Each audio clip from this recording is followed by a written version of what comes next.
கொடியாடு மட்டும் பண்ணிக்கிட்டு இருக்கோம்ண்ணே. ஓகே, எவ்வளவு எண்ணிக்கையில் இருக்கும் நம்ம கிட்ட சுமாரா? இப்போதைக்கு ஆடு வந்து ஒரு பார்த்தீங்கன்னா ஒரு 20 ஆடு இருக்கு. தாயாடா 20 ஆடு இருக்குண்ணே. ஓகே, குட்டிகள் குட்டியில் ஒரு 80-100 குட்டி இருக்குண்ணே. எப்பவுமே ஸ்டாக் இருக்குண்ணே. எப்பவுமே ஒரு 80-100 குட்டிகள் வரைக்கும் ஸ்டாக் இருக்கும். ஆனா இப்போ நம்ம ஆடு பார்த்தீங்கன்னா நம்ம ஆடு வந்து காட்டு மேய்ச்சல் தான் முழுசா மேயும்ண்ணே. காட்டு மேய்ச்சல் தான் நம்ம புறா மேயும். ஓகே, ஆடு காட்டிலேயே தான் மேயும்ண்ணே. அப்ப இந்த ஷெட் எதுக்காக போட்டிருக்கீங்க? இந்த ஆடு வந்து வெயிலுக்கு மழைக்கு மட்டும் தான் அந்த செட்டனே. ஓ, ஆனா இப்போ பாத்தீங்கன்னா இது வந்து செனையாடுண்ணே. செனையாடு. ஆமாண்ணே, நிறமாச செனை இல்லையா? ஆமா, நிறமா செனையாடுண்ணே. Okay okay. ஆமா, இது வந்து கலர் வசின்னு பாத்தீங்கன்னா இது வந்து கரும்பூர் ஆடுண்ணே. கரும்புரை. ஆமா, கரும்பூர் ஆடுண்ணே. ஓகே. இதுக்கு வந்து நம்ம 110 ஆடுக்கு அந்த அளவுக்கு பெருசா நம்மளுக்கு செலவு வராதுண்ணே. ஓகே. ஒரு 15 ரூபா வரையும் செலவாகும். அவ்வளவுதான், மாசத்துக்கு அவ்வளவுதான். ஒரு மாசத்துக்கு அவ்வளவு செலவு வரும். ஏன்னா சாதாரணமா கொடியாடு வந்து 2 குட்டிக்கு மேற்பட்ட குட்டி, 2 குட்டில இருந்து 3 குட்டி 4 குட்டி வரை போடணும். ஆமா, அதான் கொடியாடு. 2 குட்டில இருந்து ஒரு 4 குட்டி வரை கண்டிப்பா. 4 குட்டி வரைக்கும் போடுங்களா? 4 குட்டி வரை ஒரே ஈத்துல நம்ம 4 குட்டி போட்ட ஆடு நம்ம பண்ணையில இருந்துச்சு. இது வந்து நம்ம தமிழ்நாட்டுல பூர்த்தியமான ஆடு தான். அதனால இந்த ஆடு வந்து இயற்கை இருக்கிறதுனால வந்து நோய் மேல ஆண்மை வந்து அந்த ஆட்டுக்கு ரொம்ப கம்மி. ஆமா, நோயை பத்தி எதுவுமே நினைக்க வேண்டாம். ஆடு ஆரோக்கியமா இருக்கக்கூடிய ஆடு தான். இப்ப மக்கள் வந்து ரொம்ப விவசாய மக்கள் வந்து விவசாயத்தோட விட்டுட்டு இப்ப ஆடு மாடு தொழில ரொம்ப ஈடுபட்டு இருக்காங்க. ஓகே. அதுலயும் இந்த கொடியாடு ரொம்ப லாபகரம் அதிகமா இருக்கிறதுனால இப்ப கொடியாடு மக்கள் வந்து ரொம்ப விரும்புறாங்க.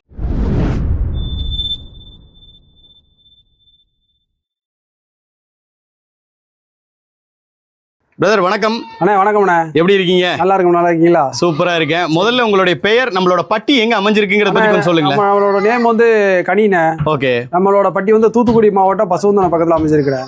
கிட்டத்தட்ட பாத்தீங்கன்னா எட்டயபுரத்துக்கு பக்கத்துலயே இருக்கு. எட்டயபுரத்து வந்து கரெக்டா பாத்தீங்கன்னா ஒரு 25 நிமிஷம் ஆகும். ஓகே. தூத்துக்குடி அப்படின்னு சொன்னாவே வந்து எல்லாருக்கும் ஞாபகத்துக்கு வர்றது ஆடுகள் தான். ஆமா, தூத்துக்குடி ஃபேமஸ் வந்து இப்ப கொடியாடு தான். கொடியாடு தான். ஆமாண்ணா. நம்ம என்ன வகை ஆடுகள் பண்ணிட்டு இருக்கோம் அதை பத்தி கொஞ்சம் சொல்லுங்களேன். ஆனா நம்ம தாயாடு குட்டி ரெண்டுமே பண்ணிக்கிட்டு இருக்கோம்ண்ணா. ஓகே, கொடியாடுகள் தான். கொடி எல்லாமே பியூர் கொடியாடு மட்டும் தான் பண்றோம். வேற எந்த ஆடுமே பண்றது கிடையாது. ஓகே. அது வந்து தாயாடு குட்டி நம்ம எதுக்கு கடா குட்டி பொட்டை குட்டி தாயாடு செனையாடு எது கேட்டாலும் பண்ணி கொடுத்துட்டு இருக்கோம்னா. எத்தனை ஆண்டு காலமா இந்த தொழில் ஈடுபட்டு இருக்கோம்? நம்மள ஒரு சுமார் வந்து நம்ம அப்பா காலத்துல இருந்து இந்த தொழில் பண்ணிக்கிட்டு இருக்கோம்னா. அப்படிங்களா? ஆமாண்ணா. இப்போ ஆடு வளர்ப்பு மட்டும் தானா இல்ல ஆடுகள் விற்பனையும் உண்டா உங்ககிட்ட?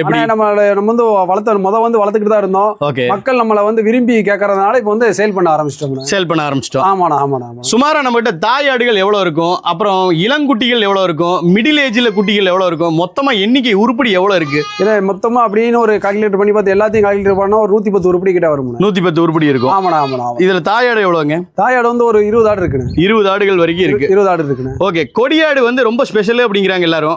என்னதான் ஸ்பெஷல்? கொடியாடை எதுக்காக செலக்ட் பண்ணணும்? ஆனா இது வந்து குரோத் வந்து ரொம்ப அதிகமா இருக்குண்ணே. ஓகே. அது வந்து எல்லா ஆடோட பார்க்கல கம்பேர் பண்ணி பார்க்கல வந்து கொடியாடு வந்து குரோத் வந்து ரொம்ப ஸ்பீடா இருக்கும். அதனாலதான் மக்கள் வந்து எல்லாருமே கொடியாடு தேடி நம்மள தேடி வராங்க. அடுத்து வந்து ஆடு உயரம் சைஸ் கலரு, அதனால வந்து மக்கள் இது வந்து விரும்பி வாங்குறாங்க. ஆனா கொடியாட்டுல வந்து அதிக அளவுல கொழுப்பு வைக்கிற மாதிரி நான் பாக்குறது இல்லையே. ஏன்னா அது எந்த ஆடா எது அவங்களுக்கு வந்து கொடியாடு பத்தி உயர நீளமா இருக்கிறதுனால கொழுப்பு அதிகமா இருக்கிற மாதிரி தெரியாது. ஓகே. ஆனா எந்த ஆடுமே மீட் வந்து 65% 63% வரது வந்து கொடியாடு மட்டும் தான் வரும். ஆமா. கொடியாடு சுமாரா சொல்லுங்களேன், கொடியாடு என்ன உயரம் வரைக்கும் வளருது? ஆனா கொடியாடு பத்தி இப்ப நம்ம நெஞ்சு உயரத்துக்கு மேல வர்ற நெஞ்சு மட்டத்துக்கு வரைக்கும் வருது. ஆமா, அதோட பெரிய ஆடுலாம் இருக்குன்னு. ஓகே. அந்த சைஸ் வருது இல்லீங்களா? நெஞ்சு வரை சைஸ் வர்ற ஆடுலாம் இருக்கு. நம்ம வீடியோல காட்டணும் தெளிவான ஆடுலாம் இருக்கு. இப்போ கிட்டத்தட்ட வந்து பாத்தீங்கன்னா 100க்கும் மேற்பட்ட 120 ஆடுகள் பக்கம் வச்சிருக்கீங்க இல்லீங்களா? ஆமா. கொடியாடுகள் வளர்ப்பது எப்படி ஈஸியா கஷ்டமா, எப்படி பட்டி போட்டு வளர்க்கலாமா இல்ல மேய்ச்சல் முறையில வளர்க்கலாமா, எது சிறப்பா இருக்கு அதை பத்தி கொஞ்சம் விரிவா சொல்லுங்களேன்.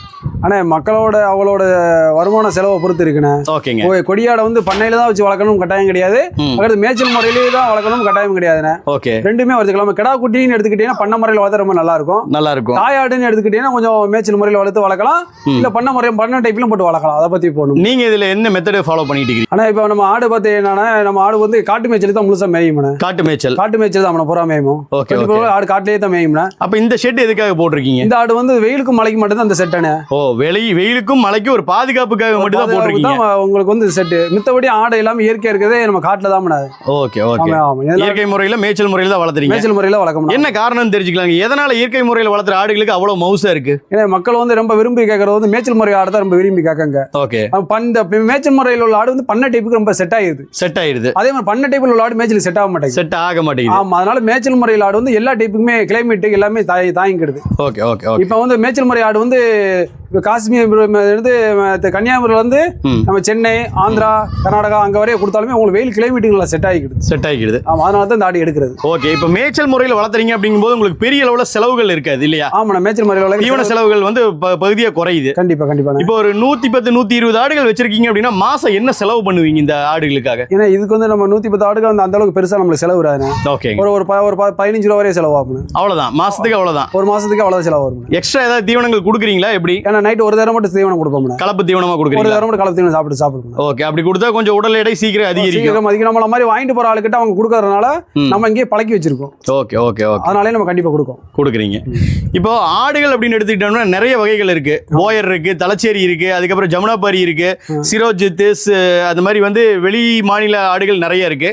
அதுல நம்ம நாட்டு ஆடுகள்னு பார்க்கும்போது அதுல வந்து இந்த கொடியாடு, கன்னியாடு, அந்த மாதிரி நாட்டு வெள்ளாடு இதெல்லாமே இருக்குது இல்லைங்களா? இப்ப இந்த கொடியாடு வளர்த்தறதுல என்ன மாதிரியான சிரமங்கள் எல்லாம் மேற்கொள்றீங்க? ஆடுகள் வளர்ப்புல என்ன மாதிரியான நோய்கள் வருது? ஆனால் இந்த கொடியாடு பார்த்தீங்கன்னா நோய் மேலாண்மை ரொம்ப கம்மிங்க. ஓகேங்க, இது வந்து நம்ம தமிழ்நாட்டில் பூர்த்தியமான ஆடு தான். அதனால இந்த ஆடோட வந்து இயற்கையாக இருக்கிறதுனால வந்து நோய் மேலாண்மை வந்து இந்த ஆட்டுக்கு ரொம்ப கம்மி. ஆமாம், நோயை பற்றி எதுவுமே நினைக்க வேண்டாம். ஆடு ஆரோக்கியமாக இருக்கக்கூடிய ஆடு தான். நீங்கள் நோய் மேலாண்மை வந்து இந்த ஆடை வந்து பயப்பட வேண்டாம். என்ன நோய் தான் வருதுன்னு நினைக்கிறீங்க? இந்த ஆட்டுக்கு நோய்ங்கிறதே கிடையாதுன்னு. நோய்ங்கே கிடையாது, ஸ்ட்ராங்காக சொல்லலாம்னு. ஓகே, ஆமாம், அப்படி இருந்தால் நம்ம வளர்க்கவே முடியாதுன்னு. ஆமாம், நோய் மேலாண்மை குடற்புழு நீக்கம் அந்த மாதிரி எதுவுமே நம்ம பண்றது இல்லையா? அது வந்து குடற்புழு வந்து நம்ம வந்து இயற்கையாக பண்றதாம. ஓகே, அது வந்து நம்ம கிடா குட்டி எடுத்துட்டு போறோம்னா அது வந்து டிவாயிங் பண்ணா கொஞ்சம் growth அதிகமாகும். அதனால நம்ம பண்றோம். தாயாட பாத்தீங்கன்னா வருஷத்துக்கு ஒரு தடவை பண்ணா போதும். கிடா குட்டிக்கு பாத்தீங்கன்னா ஒரு 3 மாசத்துக்கு இருக்க பண்ணணும். 3 மாசத்துக்கு ஒரு முறை பண்ணணும். ஆமா. Okay okay okay. மேரபடி வந்து வருஷத்துக்கு ஒரு தடவை பிபிஆர் போட்டா போதும். ஓகே, அந்த ஒரு இன்ஜெக்ஷன் மட்டும் போட்டா போதும். அந்த ஒரு வேக்சின் மட்டும் போட்டா போதும். குட்டிக்கு எந்த ஒரு நோய் மேலும் இழப்புகள்ல இருந்து தப்பிச்சுக்கலாம். இல்ல கண்டிப்பா நம்ம தப்பிச்சுக்கலாம். சரிங்க, இப்போ ஒருவேளை தீவனம் கொடுக்குறீங்களா, அந்த கலப்பு தீவனத்துல என்னென்ன கலந்துருக்கு, எதெல்லாம் கொடுத்தா வந்து சரிவிகித உணவா இருக்குது? ஆனா கலப்பு தீவனம் பாத்தீங்கன்னா நம்மளுக்கு வந்து பேக்கிங் பண்ணி வந்துருதுண்ணே. ஒரு 15 ஐட்டங்கள் பேக்கிங் வருதுண்ணே. அதை போடுறதுனால குட்டி வந்து நல்லா சாப்பிடுதுண்ணே. சுமாரா என்னென்ன இருக்குன்னு சொல்லுங்களேன். ஆனா மக்காச்சோளம், கோதுமை தவிடு, கடலை புண்ணாக்கு, தேங்காய் புண்ணாக்கு, அதுக்கடுத்து பார்த்தீங்கன்னா பருத்தி விதை, அந்த மாதிரி உளுந்து பொட்டு, பட்டாணி பொட்டு, தோரம் பொட்டு, இந்த மாதிரி பொட்டு ஐட்டங்கள், பருப்பு ஐட்டங்கள் எல்லாமே சேருது. ஓகே, மாவு ஐட்டங்கள் எல்லாமே சேருது. இது ஒரு கலப்பு தீவனமா இருக்கு இல்லீங்களா? கலப்பு தீவனமா இருக்கு. இது கொடுக்கறதுனால ஆடுகளோட உடல் எடை அதிகரிக்குதா? என்ன வித்தியாசங்கள் தெரியுது உங்களுக்கு? கண்டிப்பா ஆடுல வந்து ரோமோ சைனிங் அடிக்கும். ஆடு வந்து கொழுப்பு சத்து ஏறும். ஓகே ஓகே ஓகே, ரொம்ப அருமையா சொன்னீங்க. இப்போ வந்து உங்ககிட்ட வந்து குட்டிகள் விற்பனை அப்படின்னு சொல்லிக்கிறீங்க. ஆமாண்ணே. குட்டிகள் வந்து எத்தனை மாத குட்டிகளா விற்பனை பண்றீங்க? என்ன சைஸ்ல இருந்து கிடைக்கும்? ஆனா நம்ம சாதாரணமா பாத்தீங்கன்னா யாருக்குமே 5 மாதத்துக்கு மேல்பட்ட குட்டி கொடுப்போம். 5 மாதத்துக்கு கீழ்பட்ட குட்டி யாரும் கொடுக்க மாட்டோம். அது வந்து எடுத்துட்டு போய் மக்கள் வந்து வளர்க்க ரொம்ப சிரமப்படுவாங்கன்ட்டு எல்லாமே 5 மாதத்துக்கு மேல்பட்ட பூர்த்தி செஞ்ச குட்டியை தான் வெளியில சேல் பண்ணுவோம். இப்போ 5 மாத குட்டிகள் கொடுக்குறீங்க இல்லையா? சுமாரா சொல்லுங்களேன், என்ன உடல் எடையோட இருக்கும் அது? ஆனா குறைஞ்ச சாதாரணமா ஒரு 13 கிலோ 12 கிலோ சைஸுக்கு மேல தான் இருக்கும். ஆமா, 12 கிலோ சைஸ்ல இருந்து 15 கிலோ 17 கிலோ சைஸ் வரை இருக்கும். ஓகே ஓகே, ஆமா ஆமா. சரி, அப்படியே நம்மளோட தாய் ஆடுகளை பார்த்துக்கிட்டே பேசலாங்களா? பேசலாம்ண்ணே, வாங்க. ஆனா இப்ப பாத்தீங்கன்னா இது வந்து செனையாடுண்ணே. செனையாடு. ஆமாண்ணே, நிறமாச செனை இல்லையா? ஆமா, நிறமாச செனையாடுண்ணே. Okay okay. ஆமா, இது வந்து கலர் வசின்னு பாத்தீங்கன்னா இது வந்து கரும்பூர் ஆடுண்ணே. கரும்பூரை. ஆமா, கரும்பூர் ஆடுண்ணே. Okay okay okay. ஆமா, ஆடு உங்களுக்கு மடு சைஸ் பார்த்தாலே உங்களுக்கே தெரியும். ஆமா ஆமா, நல்லா மடுக்கணமா இருக்கும். ஓகே, ஆடு நல்லா இருக்கும். ஆடு நல்லா இருக்கும். ஆமா, கரும்பூர் ஆடு, செனையாடு. சோ இளஞ்சனையும் கொடுப்பீங்க, நிறமாச செனையும் கொடுப்பீங்க. ஆமா, எது கேட்டாலுமே கொடுப்போம். மக்கள் வந்து எதை விரும்பி கேட்காலும் அந்த ஆடு கொடுப்போம். Okay okay okay. நம்ம வந்து அந்த கொடியாடுகள் மட்டும் தான் நம்ம பண்ணிட்டு இருக்கோம் இல்லீங்களா? ஆமாண்ணே, ஒல்லி வந்து ஆடும் குட்டியும் கொடியாடு மட்டும் பண்ணிக்கிட்டு இருக்கோம். ஓகே, எவ்வளவு எண்ணிக்கையில் இருக்கும் நம்ம கிட்ட சுமாரா? இப்போதைக்கு ஆடு வந்து பாத்தீங்கன்னா ஒரு 20 ஆடு இருக்கு. தாயாடா 20 ஆடு இருக்குண்ணே. ஓகே, குட்டிகள் குட்டியில் ஒரு 80-100 குட்டி இருக்குண்ணே. எப்பவுமே ஸ்டாக் இருக்கும். எப்பவுமே ஒரு 80-100 குட்டிகள் வரைக்கும் ஸ்டாக் இருக்கும். கண்டிப்பா கடா குட்டி பட்ட குட்டி கலந்தே இருக்கும்ண்ணே. Okay okay. நம்ம கடா குட்டி வேணாலும் எடுத்துக்கலாம், பட்ட குட்டி வேணாலும் எடுத்துக்கலாம், தாயாடு வேணாலும் நம்ம எடுத்துக்கலாம். ஆமாண்ணா. ஆமா, இப்போ நிறங்கள் சொல்றாங்க இல்லையா இந்த கொடியாடு அப்படின்னா வந்து நிறங்கள் சொல்றாங்க. கண்டிப்பா. ஆமா, என்னென்ன நிறங்கள் நம்ம கிட்ட அவைலபிளா இருக்கு? உங்களுக்கு பார்த்தால கரும்போரு, செம்போரு, ஓகே, புளியம்போரு, வெள்ளப்போரு. ஓகே, இது பாத்தீங்கன்னா இது வந்து செவல போரும்பாங்க. இந்த ஆடை பாத்தீங்கன்னா கடுக்கா போரும்பாங்க. அதுலயும் பாத்தீங்கன்னா ஆட்டுல வந்து இந்த மூலி ஆடுன்னு ஒரு ரகம் சொல்லுவாங்க. Okay okay. ஆனா ஆடு வந்து கலர் வந்து செம்போர் ஆடு தான். சரி. ஆனா காது வந்து மூலி ஆடு. ஒரு 100 ஆடு இருந்தாலும் ஒரு மூலி ஆடு இருக்கணும்பாங்க. Okay okay. ஆமா, அதான் நம்ம ஆட்டோட ஸ்பெஷலிட்டி. மூலி ஆடும் நம்மகிட்ட கிடைக்கும். அதுவும் கிடைக்கும். எல்லா ஆடுமே நம்மகிட்ட கிடைக்கும். எல்லா வெரைட்டியும் நம்மகிட்ட கிடைக்கும். ஆடு வந்து ரொம்ப தரமா இருக்கும், குவாலிட்டியா இருக்கும். இருக்கும். ஆமா ஆமா ஆமா. சுமாரா குட்டிகள் மட்டும் எவ்வளவு குட்டிகள் இருக்குது நம்ம கிட்ட தற்சமயம்? இப்போதைக்கு வந்து ஒரு 80 குட்டி இருக்குண்ணே கைவசம். ஆமாண்ணா, ஒரு 50 கடா குட்டி, ஒரு 30 பட்டை குட்டி இருக்குண்ணே. ஓகே. இப்போ குட்டிகள் தேவைப்படுறவங்க வந்து எப்படி செலக்ட் பண்ணி எடுத்துக்கலாமா, இல்ல வந்து நிறம் பார்த்து எடுக்கலாமா, எப்படி அதை பத்தி கொஞ்சம் சொல்லுங்களேன். ஏன்னா குட்டி வந்து அட்வான்ஸ் போட்டாலும் நம்ம அனுப்பிவிட்டுருவோம் வீட்டுக்கேமோ. ஓகே. குட்டிக்கு 250 டெலிவரி சார்ஜ். 5 குட்டிக்கு மேல எடுத்தாங்கன்னா கண்டிப்பா வீட்லயே வந்து இறக்கி விட்டுறலாம். ஓகே. குட்டிக்கு 250 டெலிவரி சார்ஜ். அவங்க அட்வான்ஸ் போட்டு விட்டாலும் நம்ம வீட்டுல வந்து இறக்கி விட்டுறலாம். இல்ல நேரடியா வந்து பார்த்து அவங்க சூஸ் பண்ணி எடுக்கணும்னா வந்து எடுக்கலாம். இப்போ தாயாடுகள் வந்து பாத்தீங்கன்னா நீங்க வந்து சினையாடுகளா கொடுப்பேன்னு சொல்லிட்டீங்க. நிறமாச சினம் வேணும்னாலும் கொடுக்கலாம். அதே மாதிரி வந்து பாத்தீங்க அப்படின்னா இளஞ்சினையிலையும் கொடுக்கலாம் இல்லைங்களா? கண்டிப்பா கொடுக்கலாம். இளஞ்சினைனா எத்தனை மாசத்துல கொடுக்க முடியும் உங்களால? ஏன்னா சாதாரணமா 2-3 மாசம் சனியிலிருந்தே கொடுக்கலாம்ண்ணே. Okay okay. ஆமா, 2-3 மாசம் நான் கன்ஃபார்மா பார்த்து சொல்லி கொடுத்துடலாம். Okay okay. ஆமாண்ணா. இப்போ கொடியாடுகள் அப்படின்னு எடுக்கும்போது எத்தனை குட்டிகள் தான் போடுதுங்க? ஏன்னா சாதாரணமா கொடியாடு வந்து 2 குட்டிக்கு மேற்பட்ட குட்டி, 2 குட்டியில இருந்து 3 குட்டி 4 குட்டி வரை போடுங்க. ஆமா, அதான் கொடியாடு. 2 குட்டியிலிருந்து ஒரு 4 குட்டி வரை கன்ஃபார்ம். 4 குட்டி வரைக்கும் போடுங்களா? 4 குட்டி வரை ஒரே ஈத்துல நம்ம 4 குட்டி போட்ட ஆடு நம்ம பண்ணையில இருந்துச்சு முந்தி. Okay okay okay. ஆமா ஆமா. அந்த மாதிரியும் இருக்கும். ஆமாண்ணா ஆமாண்ணா. இப்போ எப்படி என சேர்த்தும் போது வந்து என்ன நிறம் பார்த்து கிடாக்கு போடுவீங்களா, இல்ல எப்படி அப்படி ஏதாவது இருக்கா?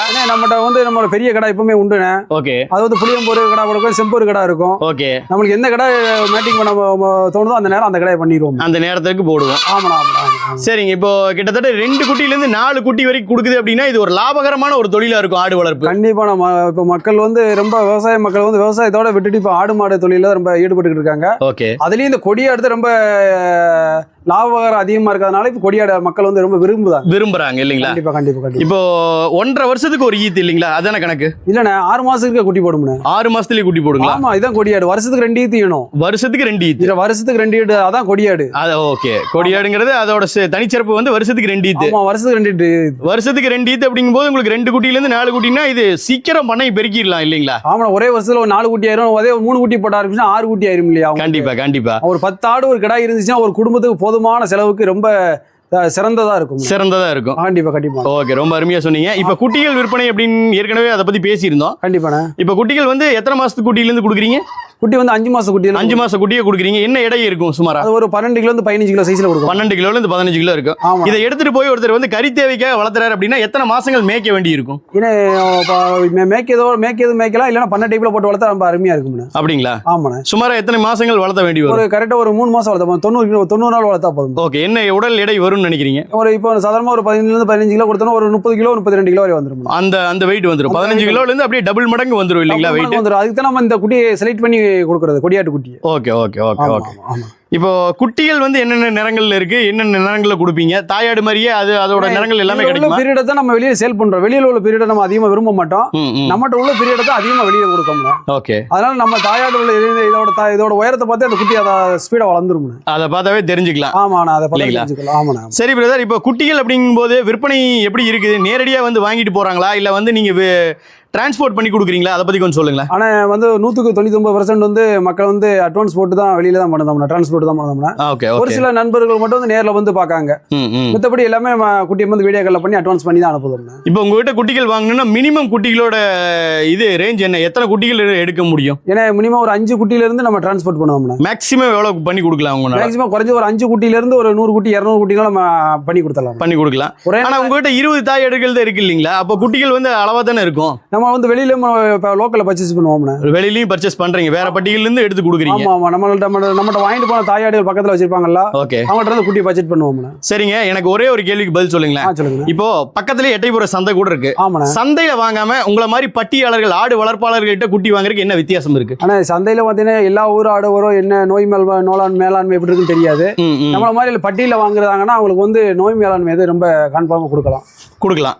நோய் மேலாண்மைக்கு வந்து கேரண்டி கொடுக்க முடியும். நம்பி வாங்கிட்டு போலாம் அப்படிங்கிறீங்க. அதனால தான் நம்மள மாதிரி பண்ணையாளர் வந்து விரும்புறாங்க. சந்தையை விட அதிகமா விரும்புறது வந்து பண்ணையாளர்கள்ட்ட எடுக்கிறதுக்கு காரணம் இதுதான். இது காரணம். நெக்ஸ்ட் வந்து சந்தையில வந்து தண்ணி இனி ஊத்துவாங்க. ஓகே. நம்மளோட வந்து லைவா இருக்கும். ஓகே. ஆமா, நேச்சுரலா பார்த்து வாங்குவாங்க. ஓகே. அதனால பட்டிக்கு போனா உங்களுக்கு சந்தை அங்க வாங்கினா 10 ஆடு வாங்கினா இங்க வந்து 20 வாங்குவாங்க. 20 வாங்குவாங்க. எண்ணிக்கை கொஞ்சம் அதிகமா வாங்குவாங்க. இன்னைக்கு நம்ம சந்தையில இருந்து 10 ஆடு வாங்க நினைச்சாங்கன்னா நம்ம பட்டியை பார்த்துட்டாங்கன்னா 20 ஆடு வாங்கி போயிருவாங்க. ரொம்ப அருமையா சொன்னீங்க. இப்ப தமிழ்நாட்டுல எங்கெங்கெல்லாம் நீங்க வந்து டெலிவரி பண்ணிட்டு இருக்கீங்க ஆடுகள்? நம்ம தமிழ்நாட்டுல கொடுக்காத இடமே கிடையாது. ஓகே. ஆமா, கன்னியாகுமரியில இருந்து சென்னை, வேலூர், கிருஷ்ணகிரி, தருமபுரி, இங்கிட்டு பாத்தீங்கன்னா கிழக்க வந்து நாகப்பட்டினம், கடலூர், இங்கிட்டு பாத்தீங்கன்னா நம்ம எல்லா இடத்துலயும் கொடுத்துருக்கோம், எல்லா மாவட்டத்துக்கும் கொடுத்துருக்கோம். வளர்ப்புக்கும் கொடுக்குறீங்க, கறி தேவைக்கும் கொடுக்குறீங்க இல்லையா? ஆமா வளர்ப்புக்கு தான் 199% கொடுக்கும்.